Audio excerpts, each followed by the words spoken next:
Bonjour à toutes et tous, c'est encore Dr Amar. J'ai envie de poursuivre ma série sur l'IA que je juge tellement important que je pense qu'on peut le comparer en toute logique à ce qu'a été Internet à son arrivée, on va dire, en tout cas à son apogée, au début de son apogée dans les années 2000. C'est un peu ça l'IA aujourd'hui. Donc ne pas maîtriser l'IA aujourd'hui, en tout cas ne pas chercher à le maîtriser, c'est pour moi similaire à être totalement non familier d'Internet. Donc je pense qu'il est important que chacun essaie de comprendre et de se former. Donc pour aujourd'hui, je vais essayer de décrire un scénario précis. C'est vous êtes devant votre PC ou sur votre téléphone, vous allez sur ChatGPT, Claude et compagnie et vous tapez une phrase ou une question. Et vous vous êtes peut-être déjà demandé comment ChatGPT arrive à nous répondre. Je vais essayer de vous expliquer cela. Ce qu'il fait, c'est que quand on lui écrit une phrase, par exemple, le chien mange la souris, il va faire plusieurs opérations. La première, c'est qu'il va utiliser un article, en tout cas une technologie basée sur un article de 2013, qui est le Word2Vec. Il va transformer la phrase que vous avez écrite en un vecteur. Donc un vecteur, c'est un opérateur ou un organe mathématique qui est un enchaînement de chiffres. Donc il va transformer votre phrase en un chiffre, en un enchaînement de chiffres. Ça, c'est la première étape. Ensuite, il va utiliser ce qu'on appelle un transformer. Donc un transformer, c'est également quelque chose qui a été développé par des chercheurs aux États-Unis qui va réaliser une série d'opérations.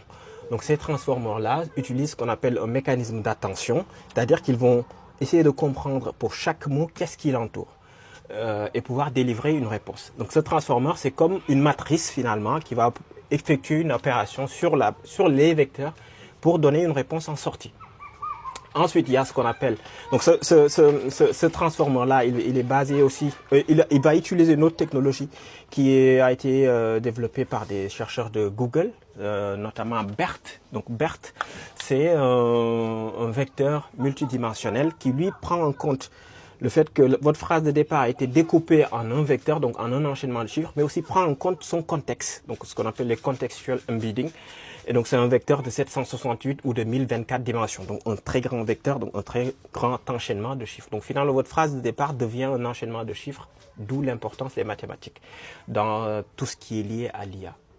Et c'est comme ça qu'il va utiliser derrière la dernière opération, on va dire l'opération principale, c'est un réseau de neurones, un très grand réseau de neurones.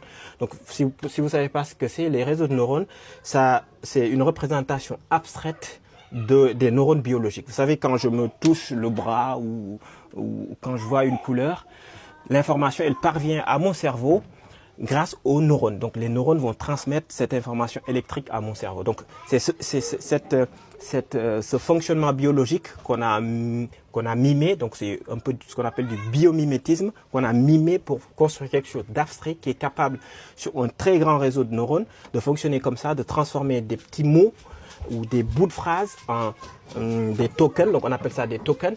Donc ces tokens-là vont être injectés dans un transformer. Ce transformer-là est doté d'une technologie BERT, qui est un vecteur multidimensionnel qui prend en compte le contexte. Et ce vecteur BERT va être capable de lire, enfin cette technologie BERT, utilisant le transformer, va être capable de lire et de restituer une phrase que vous verrez ensuite s'afficher sur votre téléphone ou sur votre ordinateur. Et c'est cette technologie-là expliquée globalement de façon ramassée sur laquelle repose ChatGPT, Claude, Mistral et tant d'autres.